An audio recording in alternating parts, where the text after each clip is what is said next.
So a while ago, a fellow backyard blacksmith asked me about the forge press project we have started some time ago and how it turned out. Well, till this day, not much happened. So we just bought the log splitter, that thingy here, and we dismantled it a bit and took off the wedge post thingy. Yeah, that is pretty much all we did. So since then that thing was asleep and wasn't continued very much, but we have made a step. Tommy had milled down the wedge post so that it's not sharp anymore. This is now perpendicular to the post and the surface is even. There's no wedge anymore. So this piece will take the dies for the pressing action. We have also found an issue with the post that was sliding inside the log splitter and it was rubbing against the outer pipe thingy, square, stock, whatever. So we added some bronze right over here. There is a bronze pad on the inside. Here you see the upper slider with the bronze pad already included.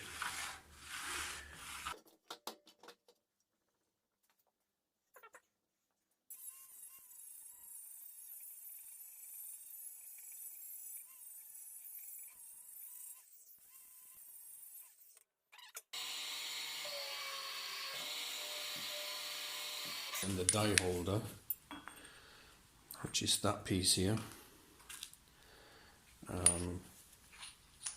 Tommy had made it, let me see, this is a square piece, 8 by 8 centimeter, already quite thick. I don't know if you see that there. It's a bit more than 2 centimeters thick, and this is going to take the dies. It's absolutely square because you can put in the dies like that, 2 ways, however you want to work with it. So these are the, I don't know how you call them in English, in German, directly translated. It's like knots, knot sheets. I don't know. And these are going to be welded on the former wedge, and that's about it. So first we need this thing positioned. We don't want it to be too far away from the post. So yeah, it's now in the best position we could find. So it gets tack welded on the former wedge, and then the knots are tacked and welded through. So these knots are only to prevent the die holder from going up on one side.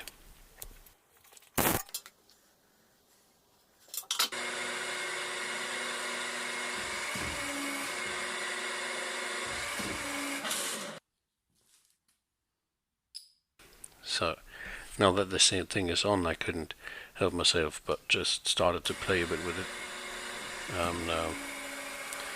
Yeah, it's just funny. Nothing you need 15 tons for, but it's working alright, and as you can see, I'm having a lot of fun. And yeah, the press doesn't even flinch just a bit. This thing has so much power, and it's only 15 tons. So the functioning of the machine is quite easy. This is the only valve, and it's always pushing the piston upwards, so like always. And you can see there is a rod. This rod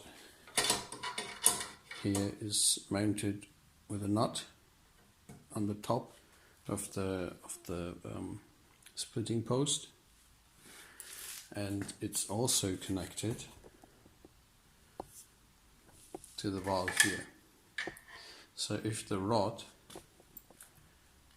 this one, is on its top point, it pulls this piece of pipe upwards, and this piece of pipe is attached to the valve, and so the valve turns direction and pushes the post down. So this pipe can also be pulled up by this kind of balance thingy. This is designed to be pulled from both sides in order to make it work, but you don't really need that. So what I want to do is first get rid of this thingy here because I don't need it, and then I want to attach a foot pedal to this pipe which pulls this valve, so that I can control this with my foot. And here my battery left me, so again some pictures. We made the foot pedal. This is an office chair and just what was flying around there. We needed to make two posts that got welded to the base plate of the lock splitter. Here you see just on the left side and on the right side, before we drilled a hole through on the same side, on the same height, so that we can fit this this pedal there. It's a bit long on the right side where the rod is going to be attached. You see this little plate with a hole there, and the hole I drilled into the valve controlling rod thingy. And there is simply a rod. It's just bent on the upper side and a thread on the downside with some nuts, and that's all. You can see there, if Tommy steps on the pedal, the valve gets pushed over, and that is simply how it works. It's a simple mechanism. 15 Tonnen.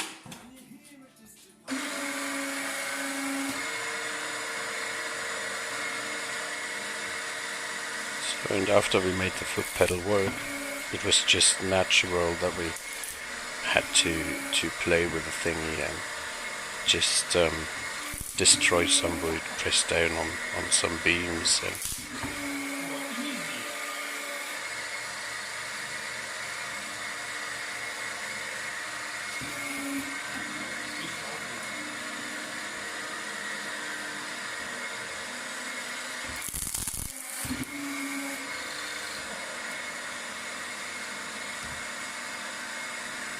and then we had to make something hot and try on hot metal, and see how that worked out.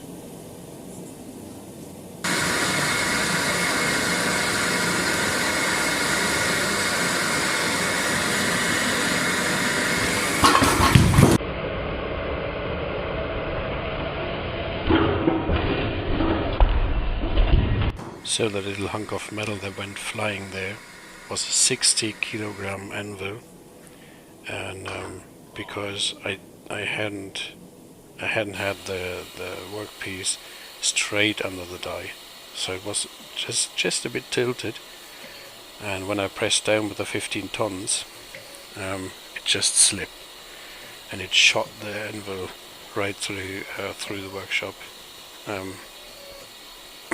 We do know that this is just experimental state there. You know, this anvil is not going to stay there. There will be a proper die, a lower die, a proper one. But now for testing, that was what we got.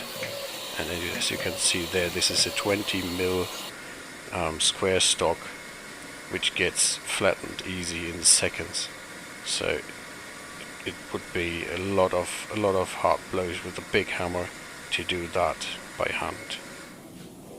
So that's it for now, and I'll post again whenever the project has continued. Also dafür musst du lange hauen, ne? Dafür musst du